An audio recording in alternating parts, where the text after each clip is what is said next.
જો તો નરેન્દ્ર ક્યાં ચડ્યો છે. એ નીચે ઉતર. ના, એ પડી જઈશ તો વાગશે. નહીં વાગે.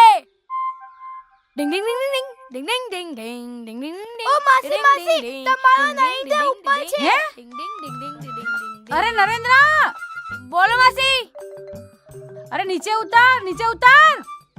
કેમ? અરે તું નીચે તો આવ. અરે મારે તને એક વાત કરવી છે. તમે કહો છો એટલે આવું છું. એ તો મને અહીંયા બહુ મજા આવે છે. એ મજા વાળી, નીચે ઉતાર. ચાલ જલ્દી આવ. આવું માસી. હા, ધીરે ધીરે આવજે હો, પડતો નહીં. માસી ઉતરું છું. આટલા ગભરાવ છો શું? પહેલી વાર થોડી ચડું છું. ધીરે ધીરે સંભાળીને. હા, બોલો માસી, શું થયું? હાશ, આવી ગયો. જો તારે ઝાડ ઉપર ચડવાની મજા લેવી હોય ને તો લેજે, પણ આ ઝાડ ઉપર નહીં. કેમ? અરે આ ઝાડ ઉપર તો ભૂત રે, ભૂત. અચ્છા, ભૂત. અને રોજ રાત્રે નીકળે. અત્યારે તો સવાર છે. અરે સવારે પણ ભૂત નીકળે. અને જો સાંભળ, જે ઝાડ ઉપર ચડ્યા હોય ને એને શોધીને એની ડોક મળી નાખે. એટલે કહું છું આ ઝાડ ઉપર નહીં ચડવું. ઠીક છે માસી. હાશ, માની ગયો. હવે માન્યો. હે? ભૂત વસ્તુ જેવી છે, ભલભલાને બીવડાવી દે. માસી ગયા. ચલો હવે આપણે બધા રમશું. હવે આપણે પણ નરેન્દ્ર, હવે તો તું ઝાડ ઉપર નહીં ચડીશ ને. ચડીશ. એકવાર નહીં 17 વાર ચડીશ. પણ માસી કહ્યું નતું કે ઝાડ ઉપર ભૂત હોય છે. મારે ભૂતને મળવું છે. પણ ભૂત મારી નાખે. સાંભળ, અગર માસીની વાત સાચી હોત તો ભૂતે મને ક્યારનું મારી નાખ્યું હોત. હું પહેલી વાર થોડી ચડું છું. હવે મને રમવા દે. હા,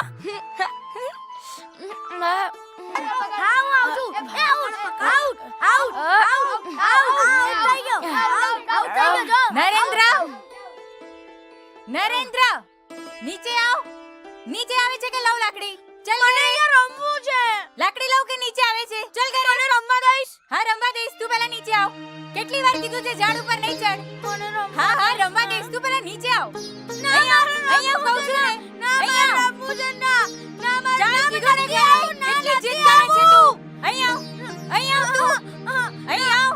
મને અહીંયા અહીંયા રમવું છે. આવ. તું પહેલા ઘરે ચાલ. હે શિવા, મેં મારા સંતાનમાં તારા જેવા ગુણ માંગ્યા હતા, તો પછી આટલો ધમાલી કેમ છે? લાગે છે એને શાંત કરવા હવે તારે જ ઉપાય સુજાડવો પડશે. આજે આ ઉપાય કરવો જ પડશે તારી ઉપર. શિવ શિવ શિવ શિવ શિવ શિવ શિવ શિવ શિવ શિવ શિવ શિવ ભવન મંગલહારી દ્રવહુસુ દશરથ અચર બિહારી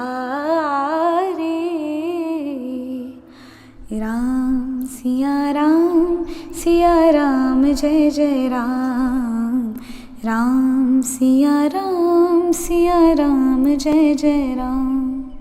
અહીંયા હા અહીંયા બેસું. બેસ. અરે બેટા, તું આટલી બધી વાંદરા જેવી હરકત કેમ કરે છે? કારણ કે હું વાંદરો છું. તું મને જે રામાયણ કથા કે છે ને, હા. એમાં જે વાંદરો આવે છે ને એ હું છું. અરે બેટા, એને વાંદરો ન કહેવાય, એ તો હનુમાનજી છે, શિવજીના અંશ અવતાર. તો હું પણ હનુમાનજી છું. મારામાં પણ બહુ શક્તિ છે. તારે હનુમાનજી જેવા બનવું હોય ને તો બીજાને મદદરૂપ થવું પડે બેટા. રામની ભક્તિ કરવી પડે, લોકોને મદદ કરવી પડે. હું પણ કરીશ. સારું, ચલ. જો આ તારી ધોતી જો કેવી ફાટી ગઈ છે. જા હવે અંદર જા, નવી ધોતી પહેરી લે. હા. હો, જા બેટા જા.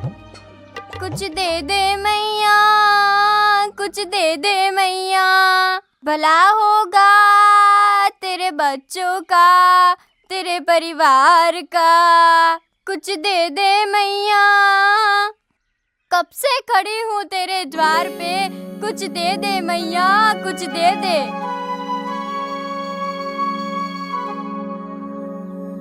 भगवान तुम्हारा भला करे.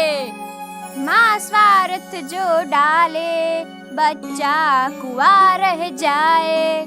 माँ डाले जो महानता, बच्चा सागर बन जाए. અરે, તે આ જૂની ધોતી પહેરી, નવી ધોતી ના પહેરી? નવી ધોતી નથી, કેમ ક્યાં ગઈ? આપી દીધી. કોને આપી? કેમ ને ક્યારે આપી? માં, બાર એક ભિખારણ હતી, એનો અંગ ઢકવા માટે કપડાં જ નહોતા, તો મેં એને આપી દીધી. અરે તું બધાયને આમ ધોતી જ આપતો રહીશ? માં, તે જ તો મને શીખવાડ્યું તું કે અગર મારે હનુમાનજી જેવા મહાન હા, થવું હા. હોય અને એમના જેવા થવું હોય તો મારે મદદ કરવી પડે, દુઃખ દૂર કરવા પડે. તું આવી રીતે બધાયના દુઃખ દૂર જ કરતો રહીશ? હા, હું આખી જિંદગી આ જ કરવાનો છું. મારા તોફાન આખી જિંદગી ચાલશે. તું ખુશ છે કે નહીં? હા બેટા, હું બહુ જ ખુશ છું. આવ.